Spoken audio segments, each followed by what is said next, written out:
Naomi heard the boy before she saw him. A small, sharp cry cutting through the low roar of traffic and winter wind on 7th Avenue.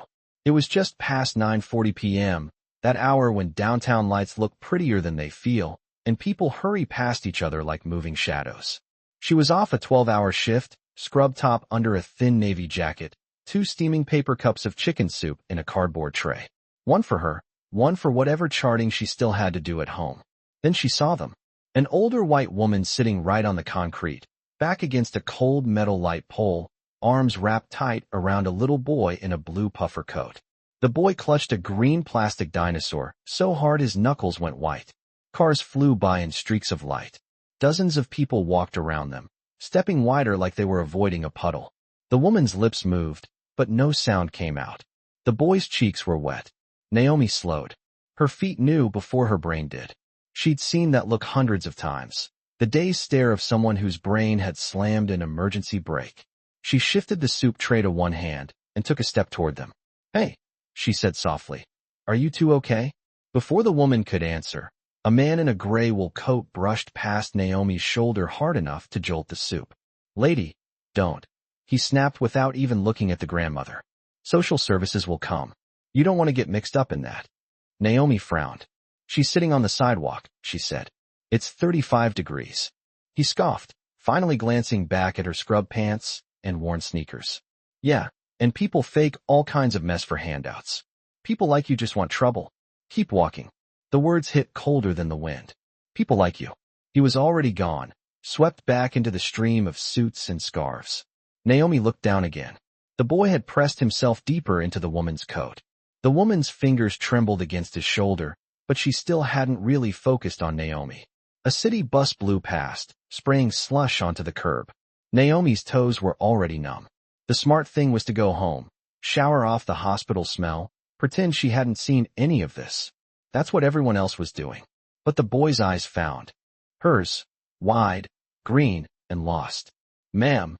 Naomi tried again, kneeling to get on his level. "My name's Naomi. I'm a nurse. What's your name?" His voice came out a shaky whisper. "Oh, Ollie." "Hi, Ollie," she said, letting her tone drop into that calm she used in the ER when monitors were screaming. "Is this your grandma?" He nodded into the woman's coat. "We can't find our car," he added, like a confession. The woman finally blinked, eyes clearing just enough to show confusion and embarrassment. I don't know what happened," she murmured. "We were walking, and then I just needed to sit." Naomi watched her closely. No slurred words, but her skin was pale, her breathing shallow. Maybe a spell, maybe her heart, but definitely not a scam. "Okay," Naomi said. "Let's get you both somewhere warm, and then we'll figure it out. Before we continue, where are you watching from? Drop your city or country in the comments below. And if you believe in dignity and justice, hit like and subscribe. These stories spark change, and we're glad you're here." Now, back to Naomi Reed. She set the soup tray down and shrugged off her jacket, draping it around Ollie's shoulders. The kid felt like a block of ice. "There's a hotel right there." She nodded toward the glowing glass entrance of Whitmore Plaza across the street. "Big lobby, bright lights, actual chairs. We'll call whoever you need from there." The grandmother's eyes flickered to the hotel logo and then away. "We can't go in there," she whispered. "We're not. We're cold." Naomi cut in gently. "That's all that matters." She helped the woman stand, feeling how unsteady her legs were, then took Ollie's free hand. The boy gripped his dinosaur in the other like a little green lifeline. Together they crossed at the light, weaving through impatient cars and people who still didn't care. Naomi could feel eyes on her even before they reached the revolving doors. A black woman in fading scrubs, escorting an older white lady and a white child into one of the fanciest hotels in the city. That image alone seemed to make some passers-by walk slower, just to stare. She pushed the door open with her shoulder, guiding them into a world of warm air and polished stone. For half a second, Naomi let herself hope this part would be easy. A couch, a phone, maybe even a blanket from some kind-hearted front desk clerk. Then a man in a fitted navy suit stepped away from the marble counter, lips already flattening into a line. His name tag read Trent.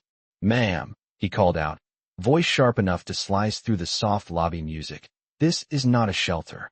The whole room turned. The man in the gray coat from the sidewalk had been wrong about one thing. Naomi wasn't walking away. Whitmore Plaza smelled like money disguised as citrus, the kind of scent you only noticed when you didn't belong there. Naomi felt it hit her as she stepped fully inside. The shine of the floor, the hush of the air, the way conversations dropped a notch when someone broke the visual pattern. She kept one hand on the grandmother's elbow, the other loosely around Ollie's shoulder.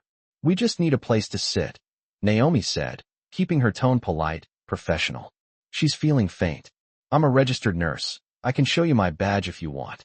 Trent's eyes did a quick scan, not of her face, but of everything else. Scrub pants with a fading hospital logo, off-brand sneakers dusted with street grit, a jacket now hanging off the kid's shoulders instead of hers. His gaze hit Ollie, then the grandmother, then back to Naomi, and hardened. In his head, the scene rearranged itself into something ugly. "Our lobby is for guests," he replied, stepping in front of them like a human barrier. "You can wait outside and call an ambulance if it's that serious." The grandmother flinched at the word ambulance, shame flashing across her features. "Please," she murmured. "We just got turned around. I'm sure my driver is looking." Her voice wobbled, and Naomi felt her sway. Naomi tightened her grip. "She needs to sit down now," Naomi said, more firm. "I can check her pulse. Make sure she's not about to hit your very expensive floor." A couple in evening wear paused nearby, watching like it was a scene in a show they'd accidentally walked into. Trent didn't move. "Ma'am, I'm going to have to ask you not to harass our clients," he said, as if Naomi was the problem. "If you're seeking assistance, the city shelter is 4 blocks east." The words landed like another slap. Naomi's jaw tensed. The boy's small fingers dug into her side. "She is your client," Naomi replied. "Or at least she looks like one more than I do, right?" The line came out before she could soften it. Trent's nostrils flared. "Watch your tone," he said. His gaze flicked to a security guard by the elevators, giving a tiny nod. The guard started walking over. Naomi glanced around. People were openly staring now. No one offered a chair. No one said, "I'll get help." They just watched, as if waiting to see how far this would go. She knelt halfway, guiding the grandmother toward a sleek armchair just a few steps away. "Ma'am, sit," she said gently.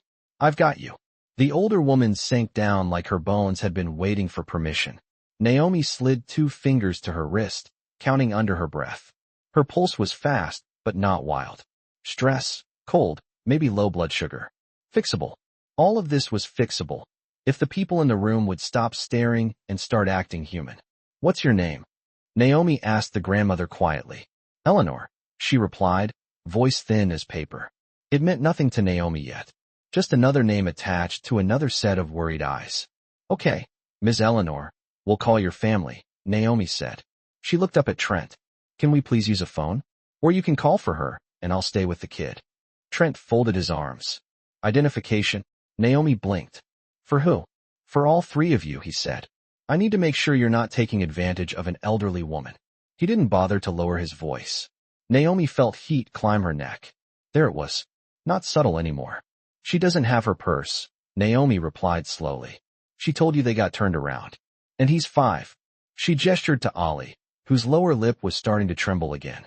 "I have my ID, my nursing license. You can verify them in 2 minutes." Trent's lips curved into a humorless half-smile. "That's nice." "Naomi, is it?" he said, glancing at her badge without truly reading it. "But you could be anybody. For all I know, you picked them up off the street." The security guard arrived, a tall man with tired eyes and a radio clipped to his shoulder. He hovered just behind Trent, posture already aligned with his boss. "Is there a problem, Mr. Collins?" "We may have a situation," Trent said, still looking straight at Naomi. "Someone attempting to bring non-guests into the lobby, possibly under false pretenses." Naomi exhaled slowly through her nose. In the ER, she'd seen power used to calm people down. Here, it was being used to light a match. "Look," she said, "you have cameras, right? Your doorman saw us come in. You can roll it back and see me finding them outside, not the other way around." Trent waved a hand dismissively. "I don't have time to play detective with you tonight." Behind Naomi, another employee hovered by the glass doors, a young valet with dark hair tucked under a beanie, watching with a frown he was trying to hide. Their eyes met for a second. He looked away, then looked back, something working in his jaw like he was chewing courage. "Sir," the valet called quietly, "I did see. Luca." Trent snapped, "Park the cars. I'll handle this." The kid shut his mouth, but his gaze stayed locked on Naomi and the trembling hands of the woman in the chair. Naomi straightened slowly. Her legs ached from the long shift, from kneeling in slush, from holding up 3 people's worth of weight with one backbone. "You're not handling anything," she said quietly. "You're making it worse." Trent's smile dropped. He turned to the security guard. "Call the police," he ordered. "If she doesn't leave, we'll let them sort out who belongs with who." Naomi felt Ollie's hand clamp around her wrist. The boy whispered one terrified word that sliced through the lobby's expensive calm. "Please." The word police hung in the air like a storm bell. Naomi watched the guard's hand move toward his radio, slow but steady, the way you move when you're used to people obeying before the sentence is finished. Her chest tightened. Not again, she thought. Not this dance. "You don't need to do that," she said, keeping her voice low, careful. "I told you who I am. I told you what happened. Just let me call her family." Trent shrugged, already half-turned toward the front desk phone. "If your story checks out, you have nothing to worry about." Naomi almost laughed. That line was always the same. Years ago, it had come from a different man, under different fluorescent lights, as she stood beside her own car with her hands up, headlights painting her brown skin in harsh white. "If you're not doing anything wrong, why are you nervous?" the officer had asked back then, as if history and headlines and a hand hovering near a gun were irrational things to fear. The memory flashed quick and sharp, then snapped back to now. She wasn't 21 anymore. She wasn't alone. "Ollie," Naomi murmured, bending to his height. "I'm not leaving you, okay? Look at me." His eyes were glassy, but they held her. "I'm right here," she said. The valet, Luca, took a hesitant step closer. Naomi could see the conflict warring on his face. Job or justice? Tips or truth? Finally, something in him tipped. "Mr. Collins," he said louder, "I really think you should listen. I saw her outside. The kid was crying. She gave him a coat. They didn't walk in with her. She walked up to them." A few guests shifted, interest sharpening. New angle, new script. Trent's expression pinched. "Luca, I already told you. And I heard you." Luca cut in, surprising himself. His voice shook, but he didn't stop. "But I'm not going to stand here and pretend I didn't watch her help them. If you call the cops on the wrong person, that's on all of us." The security guard's hand froze on the radio. For the first time, Trent's certainty wobbled. "You're out of line," he hissed. "Go clock out. We'll talk about your position tomorrow." Luca swallowed, but he stayed where he was. A guest in a navy dress near the bar had her phone out now, camera angled low but obvious. "I'm already recording," she said quietly to no one in particular. "Just in case." Naomi's stomach twisted. Part of her wanted that footage. Part of her hated that harm had to be filmed before people believed it. "Sir," Naomi tried again, "listen to him. Look at them." She gestured to the grandmother and child. Eleanor's breathing was faster now, hands clenched in her coat. "I can't," Eleanor murmured. "I can't remember my driver's number." The edges of her voice frayed with panic. "What if he doesn't find us?" Ollie turned toward Naomi fully, burying his face into her scrubbed top. "Don't let them take you," he whispered, words damp and hot through fabric. That did something to the room. A couple of guests looked away, suddenly ashamed of their own silence. The security guard cleared his throat. "Maybe we just keep everybody here until the police arrive," he suggested. "No need to, separate anybody." Naomi heard the compromise, still assuming police were a neutral force, not a loaded one. She took a slow breath. "Can I at least call my colleague?" she asked. "She runs a care service. She's handled missing person situations with seniors before.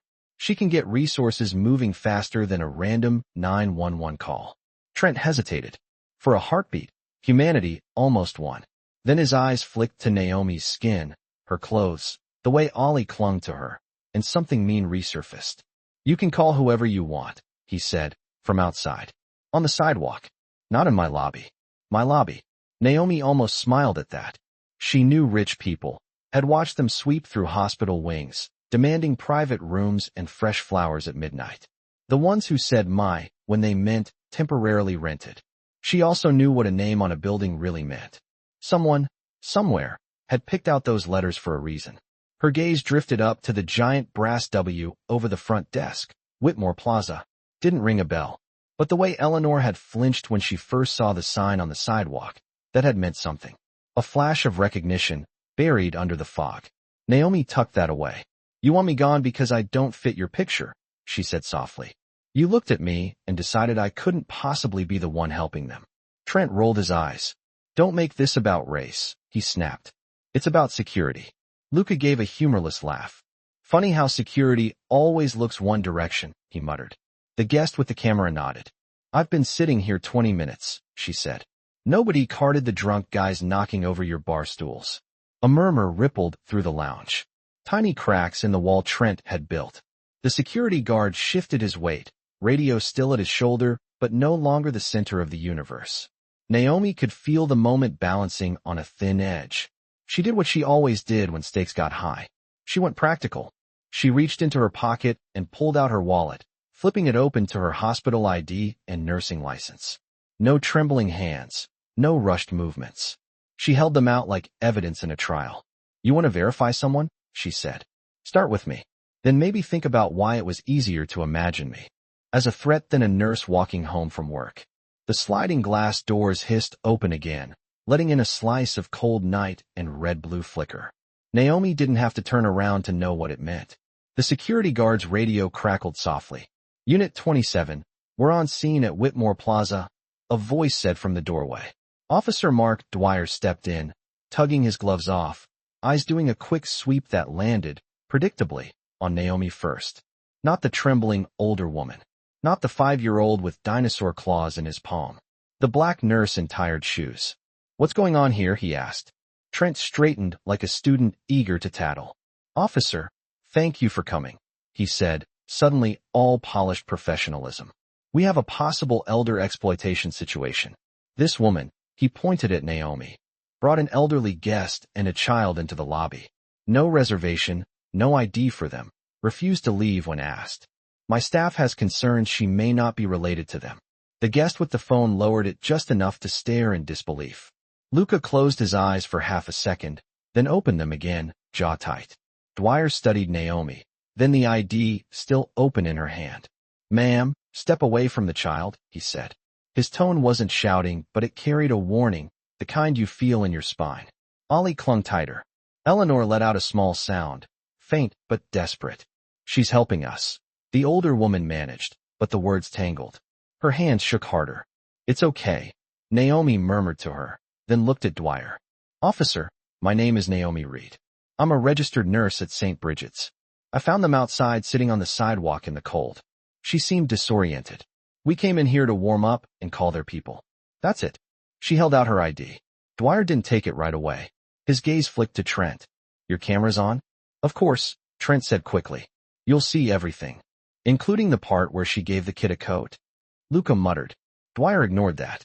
Ma'am, I'm going to need you to take 2 steps back from the child, he repeated. His hand rested near his belt, just close enough to make every nerve in Naomi's body scream, even though his gun was still snapped in. And suddenly she was 21 again, standing beside her dented blue Honda, with a textbook under one arm and fear under the other. It had been late then too, campus parking lot nearly empty. She'd been digging for her keys when the cruiser rolled up, lights off, but presence loud. Ma'am, is this your vehicle? The officer had asked, palm on his holster. We got reports of suspicious activity.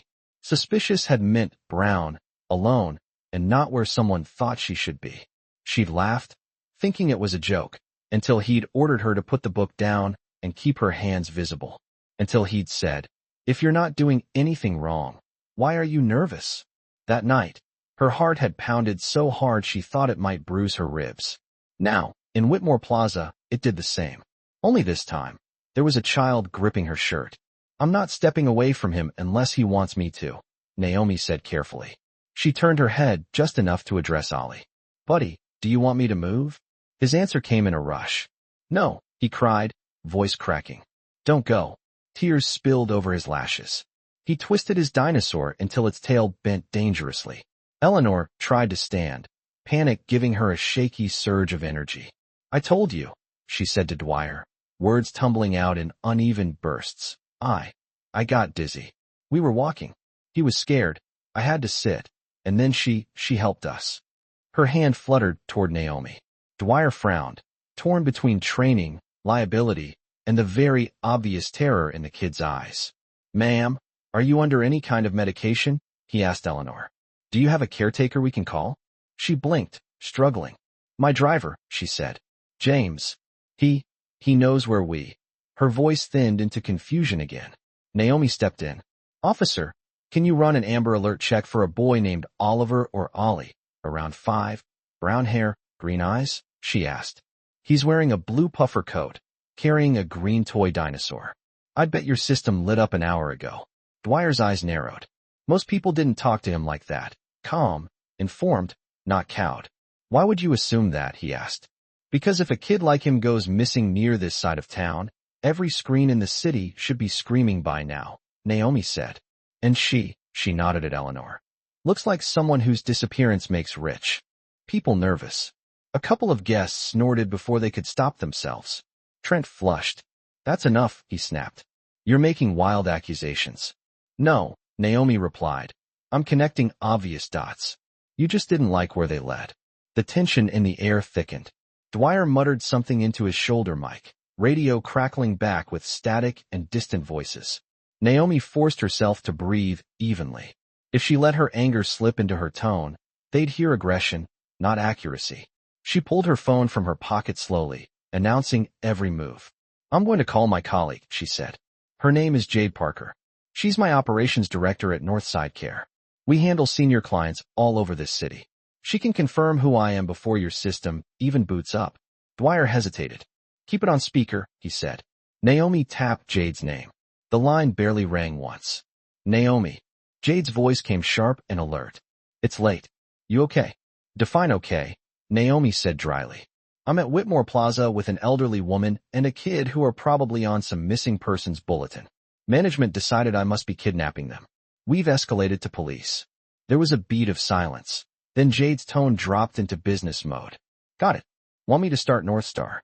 Naomi stared Dwyer dead in the eye. Yes, she said. Start protocol North Star. Record begins now. There was something about the word protocol that shifted the room. It said this wasn't Naomi's first time dealing with chaos. It said she wasn't just improvising. She had a system. Trent scoffed, but a couple of guests exchanged looks. The camera phone rose a little higher. On speaker, Jade's keystrokes clacked softly in the background. Okay, Jade said. I've opened an incident file. Location pinned. Audio rolling. I'm pulling your nurse credentials and Northside Care registry right now. What's the elderly client's condition? Eleanor's head tipped toward the sound of Jade's voice as if someone had finally spoken her language. Competent, calm, in control. She's disoriented but responsive, Naomi said, still watching Dwyer. Pulse fast but stable. Might be a transient ischemic attack earlier, might just be stress. She needs rest, warmth, and familiar faces, not a lobby standoff. Copy that, Jade replied. Text me a photo of her bracelet, if she has one. Naomi gently lifted Ollie's wrist instead. A small plastic band peeked from under his sleeve, half covered by his coat. She turned it, squinting. He's got one, she said. Green band, QR code, initials OW, emergency line number. That's a child safety band, Jade said immediately. Some private security firms use them. I'll run the number through our contacts. Dwyer's eyebrows tugged together. Naomi caught it, the first crack in his certainty. Look, she said to him quietly, I know what this looks like to you. I'm asking you to let facts catch up to your instincts before you treat me like a suspect. Dwyer shifted his weight. Nobody's treating you like a suspect, he lied reflexively. His hand was still too close to his belt. Naomi didn't call him on it. Instead, she held his gaze. Run the description through dispatch, she said. If there's no match, fine, we keep figuring this out. But if there is, you'll know exactly who she is and who this kid belongs to. Trent exhaled sharply. Officer, I really don't think, Mr. Collins. Dwyer cut in, sharper than before. Why don't you let me handle police procedure? Trent shut his mouth, surprised. The power he thought he'd borrowed wasn't backing him as hard as he'd expected. Dwyer turned slightly away, murmuring into his radio. A beat later, static cracked, followed by a dispatcher's voice. Copy, 27. We have an active missing persons for an Eleanor Whitmore, 7'2", and Oliver Whitmore, age 5. Last seen leaving a residence on East 54th. Alert issued by private security firm 15 minutes ago. The room inhaled as one. Naomi felt Ollie stiffen, then relax against her. That's my name, he whispered. Whitmore. Naomi's brain connected 3 points at once. The last name, the brass W on the wall, the way Trent had said, my lobby, like the building owed him something. Oh, she thought. There it is. Dwyer looked back at her. Expression reordered. Okay, he said slowly. Looks like you were right about the Amber Alert. Shocking, Luca muttered. The nurse told the truth. Trent's face flushed a slow, mottled red. You should have said that sooner, he stammered at Naomi. We could have. I did, Naomi replied, voice flat. You weren't listening. On the phone, Jade let out a low whistle. Naomi, did she say Whitmore? She asked. As in Whitmore Foundation? Buildings everywhere Whitmore. Apparently, Naomi said. She looked at Eleanor, really looked this time. The coat wasn't designer flashy, but the stitching was impeccable. The kind of quality you don't notice until you've spent years around people who can't afford it. Her scarf was cashmere worn soft, not cheap acrylic. Money that didn't need to prove itself. No wonder she hadn't wanted an ambulance. People in Eleanor's world were used to controlled emergencies, not public spectacles. Ms. Eleanor, Naomi said gently. Is this your hotel? The older woman blinked, eyes clearing like someone had drawn back a curtain. She looked up at the big brass W, then at the marble front desk, then at Trent. A flicker of recognition hardened her jaw in a way Naomi hadn't seen yet. Yes, she said slowly. It belongs to my family. You could have heard a pin drop on the plush carpet. Trent took a step back, color draining from his face. I didn't realize, he stammered. Ma'am, if I had known. Eleanor lifted one trembling hand, stopping him. Her voice came out thin but chilly. You knew enough to call the police on the woman who kept my grandson from freezing, she said. The grandma everyone had dismissed suddenly sounded very, very used to being obeyed. The lobby doors opened again, this time with purpose. A pair of men in dark coats strode in, eyes scanning. One of them spotted Eleanor and all but ran. Ms. Whitmore, he exclaimed. We've been searching the whole block. We got the alert 10 minutes ago. Are you all right? Eleanor exhaled like someone finally let her lungs work. James, she said, gripping his hand. He must be the driver, Naomi thought. Behind him, 2 more figures rushed in, private security by the look of them, earpieces in, posture sharp. They took in the scene in one sweep. Billionaire matriarch, frightened kid, black nurse, hotel manager pale as marble. What happened here? James demanded. Before Trent could spin it, Lucas stepped forward. She happened, he said, nodding at Naomi. She found them outside, brought them in, and then got treated like a criminal for it. The guest with the phone added quietly. I've got the whole thing on video, if you'd like a copy. James's jaw clenched. One of the security guys murmured into his wrist mic, words Naomi couldn't catch. Eleanor's gaze moved from Naomi's face to her ID, still in her hand, then back up. For the first time, there was no fog in it. Only focus. Ms. Reed, she said, voice steadier. Would you walk upstairs with us? I'd like to hear from you what happened from the beginning. The elevator ride felt like the inside of a held breath. Naomi stood beside Eleanor and Ollie, with James and one security officer forming a quiet barrier between them and the rest of the world. Jade was still on the line, tucked into Naomi's pocket on speaker, phone muted but recording. The numbers above the doors climbed smoothly, 12, 18, 24. Naomi's reflection in the gold paneling looked more composed than she felt. Scrubs, tired eyes, jaw set. Behind that, a lifetime of being told to be grateful for scraps. Your hands are cold, Ollie whispered, small fingers still wrapped around 2 of hers. Yours too, Naomi replied. We'll fix that with hot chocolate, okay? His answering nod was tiny but real. On 32, the door slid open to a suite level that looked more like a museum than a hotel floor. Thick carpet, tasteful art, the hum of very expensive quiet. James led them into a corner suite where the city spread below like a circuit board of lights. Security took positions by the door. In here, the power dynamic flipped without warning. Trent wasn't there. Dwyer wasn't there. No lobby audience. No phones hovering like judgment.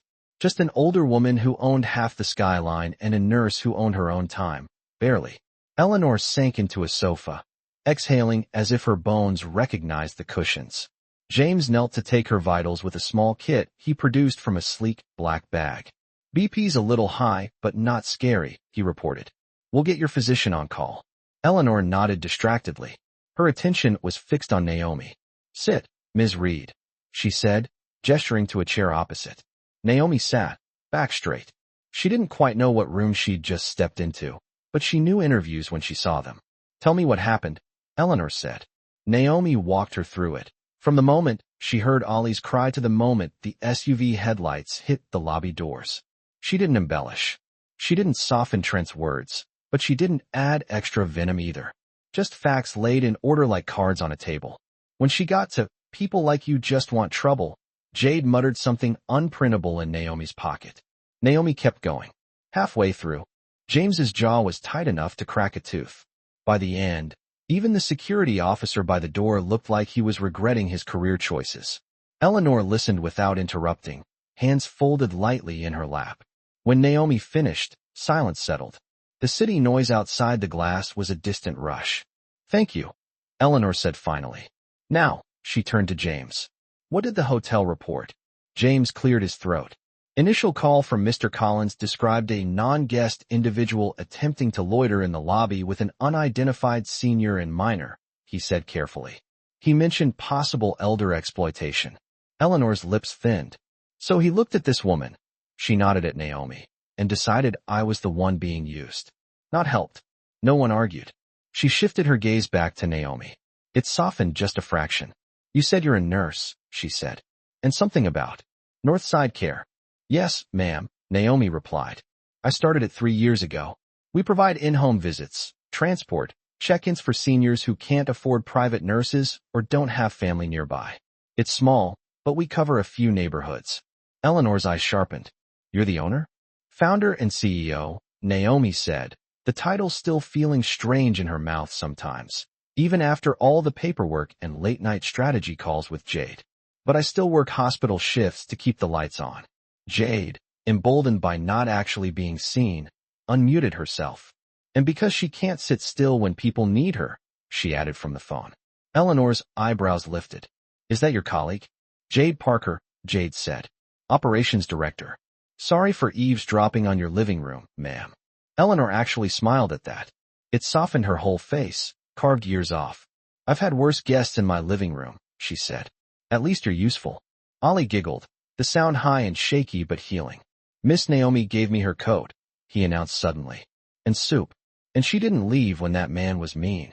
Naomi felt heat rise in her cheeks. She wasn't used to being the center of the story.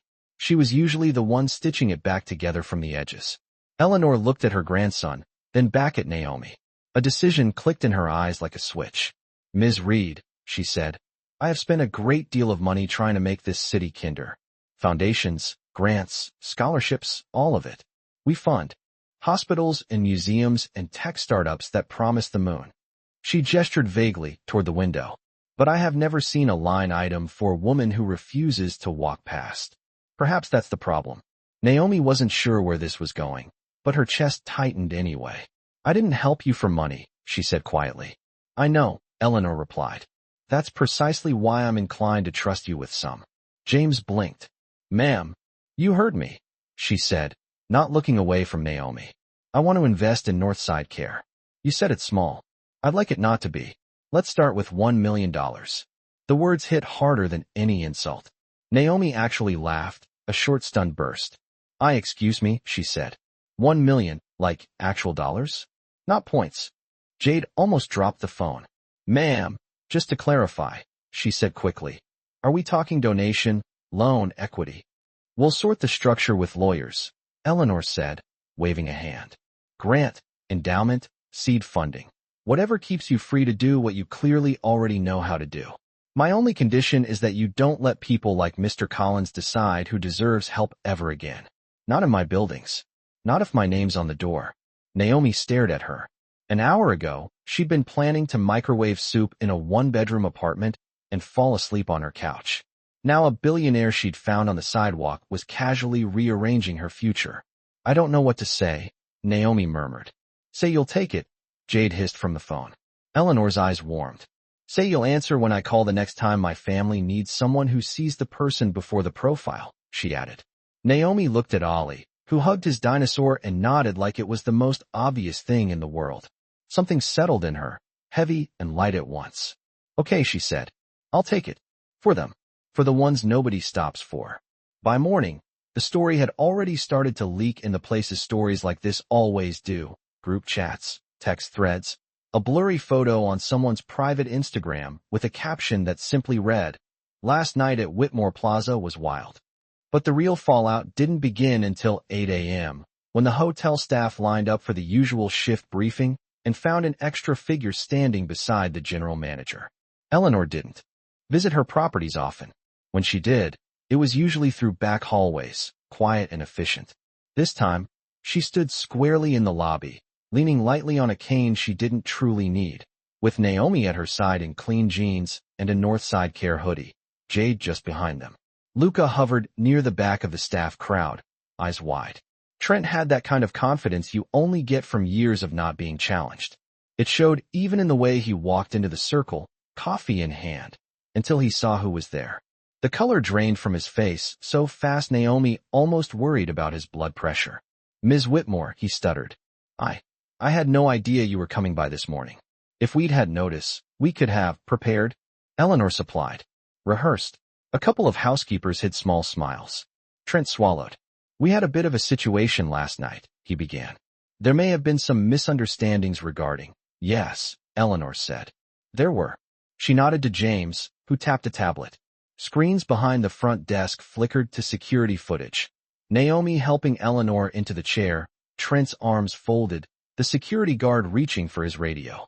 Audio from the lobby intercom played over the speakers, mixing with lower quality sound from the guest's phone recording that had been voluntarily sent to James overnight. People like you just want trouble. Trent's voice echoed through the lobby. Even knowing it was coming, Naomi felt a fresh sting. You never quite get used to hearing your humanity reduced to people like you. Eleanor watched her staff as they watched themselves. No one looked at her. They didn't need to. The shame in the room was loud enough. In this lobby, Eleanor said when the clip ended, a woman who works 12-hour shifts keeping strangers alive brought me and my grandson out of the cold. For her trouble, she was accused of exploitation, threatened with police, and told this place is not a shelter. Her gaze locked on Trent. What exactly do you think this place is, Mr. Collins, if not a shelter from the worst parts of the world? Trent's mouth opened, then closed. My concern was always guest safety, he managed. We can't just let anyone. You let anyone with a suit and a room number stagger through here at 2 a.m. without a single question. Eleanor cut in. The only time safety seems to come up is when someone doesn't fit your mental brochure. The general manager shifted uncomfortably. Ms. Whitmore, we've always prided ourselves on discretion, he said. Incidents like this are rare. No, Naomi said quietly, before she could swallow it. Incidents like this are constant. Cameras like that just don't usually have the billionaire in the frame. The staff's attention snapped to her. Eleanor smiled faintly. This is Ms. Naomi Reed, she said. She is the founder and CEO of Northside Care, and as of this morning, a partner in the Whitmore Community Initiative. You'll be seeing more of her. Trent blinked. CEO, he repeated, as if the title and the hoodie couldn't coexist in his brain. You thought I was what? Naomi asked evenly. A scammer? A nurse who wandered too far off her route. He had the decency not to answer. Eleanor straightened as much as her spine allowed. Effective immediately, she said. Mr. Collins, your employment with Whitmore Hospitality is terminated. Your conduct last night was not about policy. It was about prejudice. Security, please escort him to collect his personal belongings only. His system access has already been revoked. A murmur rippled through the staff. Luca's eyes went huge. The security guard from the night before, looking much less sure of himself in daylight, stepped forward as if to say something. Eleanor turned to him. Officer Mendez, he supplied quietly. Ma'am, I was just doing my job. Your job, she said, is to question when a call doesn't feel right, not to accept every biased report as gospel. You hesitated last night. I saw it. I heard it. That's a start. But my legal team will still be filing a formal complaint about the false report. His shoulders sagged. Understood. Eleanor looked back at the assembled staff. Here's how this will work going forward, she said. Every Whitmore property will undergo bias and de-escalation training designed by Northside Care and our own HR team. Verbal conduct in our lobbies will be audited, not just transactions. If you call the police on a guest or a Good Samaritan, you will have to justify that decision with more than they didn't look right. Is that clear? Heads bobbed, some nervous, some relieved. Luca raised a hand halfway. Ms. Whitmore, he said. Yes, Mr. Morales, isn't it? She asked. His face lit up. At being remembered. Yes, ma'am. I tried to speak up last night, he blurted. I could have done more, but I didn't want to lose my job. Naomi looked at him and saw her younger self, the one who swallowed everything to keep scholarships, shifts, a roof. You did enough to put a crack in the wall, she said. Next time do more, and know someone will have your back. Eleanor nodded. Consider this your back, she added. You're being promoted to senior concierge trainee. If I'm going to rebuild the culture here, I'd rather start with people who know how to tell the truth when it costs them. Luca's mouth fell open. Somewhere near the housekeeping carts, someone started clapping. It spread slowly, then all at once, until the lobby echoed with it. Not the polite kind reserved for ribbon cuttings, but the kind that says, finally. Naomi stood in the middle of it, still in her hoodie and sneakers, feeling the strange sensation of a system bending, just slightly, toward justice because she had refused to walk past a grandmother on a curb. 3 months later, Naomi stood in a very different lobby. This one didn't smell like citrus and money. It smelled like coffee, disinfectant, and something warm she couldn't quite name. Hope, maybe. The sign over the door read Northside Care Community Hub, the letters lit by a grant she still couldn't believe existed. Kids' artwork papered one wall, drawings of stick-figure grandmas and buses and oddly accurate stethoscopes. A bulletin board overflowed with flyers, blood pressure screenings, tech help for seniors, walk and talk support groups for caregivers. None of it would have been possible without the $1 million check framed, somewhat embarrassingly, in her cramped office. But Naomi insisted it wasn't the money that impressed her. It was what it let them say yes to. Yes to hiring 3 more nurses who looked like her, and 2 who didn't, but understood exactly why representation mattered. Yes to buying reliable vans so clients didn't have to choose between risking a fall on icy sidewalks and missing a doctor's appointment. Yes to training modules they now delivered to hotels, malls, even a private school, teaching staff how to see the person before the profile. Jade loved those modules. We're not just patching wounds anymore, she'd said after their first workshop at another downtown hotel. We're changing who holds the bandages. Today, the hub buzzed with quiet activity. In one corner, a retired mechanic patiently showed a nurse how to fix a coffee maker. In another, a young volunteer helped an older woman navigate a video call with her grandkids. Naomi moved through it like a conductor, checking on a blood sugar screening here, a transportation schedule there. Her phone buzzed with yet another email from a building manager wanting Northside's training. Look at you, Jade teased, catching her between tasks. Big boss answering emails in the hallway. CEO vibes. Naomi rolled her eyes. You're literally wearing a blazer, she pointed out. Jade looked down at her outfit. It's my talk to rich people armor, she said. You've got your own. It's called Never Walking Away. Before Naomi could respond, the front door opened, letting in a gust of cool air and a familiar laugh. Ollie barreled in first, dinosaur still in hand, though this one had a missing tail now. Miss Naomi, he shouted, racing across the floor. Naomi barely had time to crouch before he slammed into her, arms flung around her neck. Hey, buddy, she said, hugging him back. How's kindergarten treating you? We painted rockets, he announced proudly. And Grandma says I can help today. Eleanor walked in behind him, came tapping softly. She'd insisted on using it since that night, as they all called it when they didn't feel like reliving the whole story. It was less about need and more about reminder. Bodies are fragile, systems even more so. I told him he could hand out cocoa packets, she said. I assume that falls under your mission somehow. Cocoa counts as mental health support, Jade called from the desk. We'll invoice your foundation later. Eleanor smiled, but there was steel in her eyes as she looked around. She'd been here before, but each visit seemed to land differently. Maybe it was seeing her name on a small plaque by the door, Whitmore community partner, without any of the marble ego of her hotels. I spoke at a board luncheon yesterday, she said to Naomi. All these men in suits congratulating themselves on the Whitmore initiative. I told them the truth. All I did was write a check. You're the one who turned it into walls and wheels and jobs. Naomi shook her head. You gave us breathing room, she said. It's hard to build anything when you're always gasping. Eleanor nodded, accepting the correction. We're revising hotel policies citywide, she added. After your training last month, 3 managers sent me emails admitting they'd called security on guests in the past for no good reason. They said they see it now. I told them to write apology letters, not memos. Naomi's mouth tugged into a small smile. You realize that means some people are not going to like you anymore, she said. They preferred you when you were just a name on glass. They preferred me when my money didn't talk back, Eleanor replied. I'll live. She watched as Ollie proudly handed a cocoa packet to an older man signing in at the front desk. You know, she said softly, I keep thinking about that night. How many people walked past us? How close we were to. I don't even want to imagine. Naomi followed her gaze.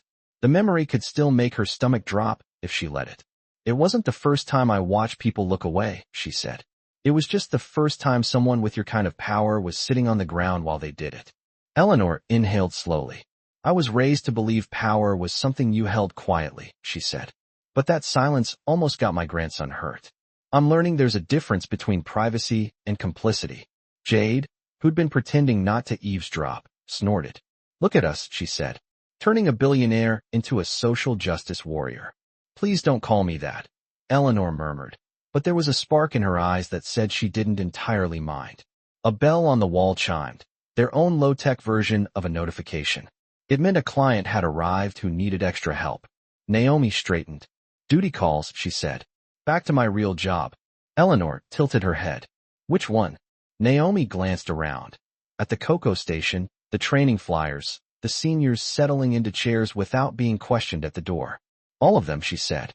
And then she moved, as she always had, toward the need instead of away from it. The city never remembered exact dates, only headlines. By the time winter rolled into spring, that night at Whitmore Plaza had slipped from trending topic to case study. Law schools dissected the incident in seminars about bias and liability. Hospitality blogs praised this swift corrective action like it had sprung from a PR firm instead of a furious grandmother and a tired nurse. None of that was what Naomi thought about when she lay awake at 2 a.m., listening to the radiator clank in her slightly nicer but still modest apartment. She thought about smaller things. The way Ollie had whispered, don't let them take you, like he'd been the one trying to keep her safe. The look on Luca's face when Eleanor promoted him. The housekeeper who'd slipped Naomi a folded note after the meeting in the hotel lobby. Just 3 words scribbled in blue ink. Thank you. Finally, those were the pieces that stuck. One evening, months later, Naomi found herself back on 7th Avenue at almost the same hour as before. Different shift schedule, same block. The wind wasn't as sharp now, but the traffic hum sounded identical. She stopped at the corner out of habit, eyes scanning the sidewalk. No lost children. No grandmothers pressed against metal poles. Just commuters, faces lit by phones, walking past each other in their private universes. For a second, she saw herself how they might see her. A black woman in a hoodie and jeans, backpack slung over one shoulder. Nothing obviously remarkable. Then she imagined a different angle, a camera peeking out from behind a lobby plant, a phone screen catching only the end of a story, a woman kneeling on cold concrete, a hand reaching out. Depending on the narrator, she could be hero or threat. Same posture, same outfit, different caption. The thought should have made her tired. Instead, it made her oddly calm. Because now, when that caption was wrong, there were consequences. Because somewhere across town, hotel staff were sitting through Northside Care's training, watching a clip of Trent saying, "People like you," and hearing Naomi's voice break it down frame by frame. Because Eleanor had started answering her own calls instead of letting assistants filter out anything uncomfortable.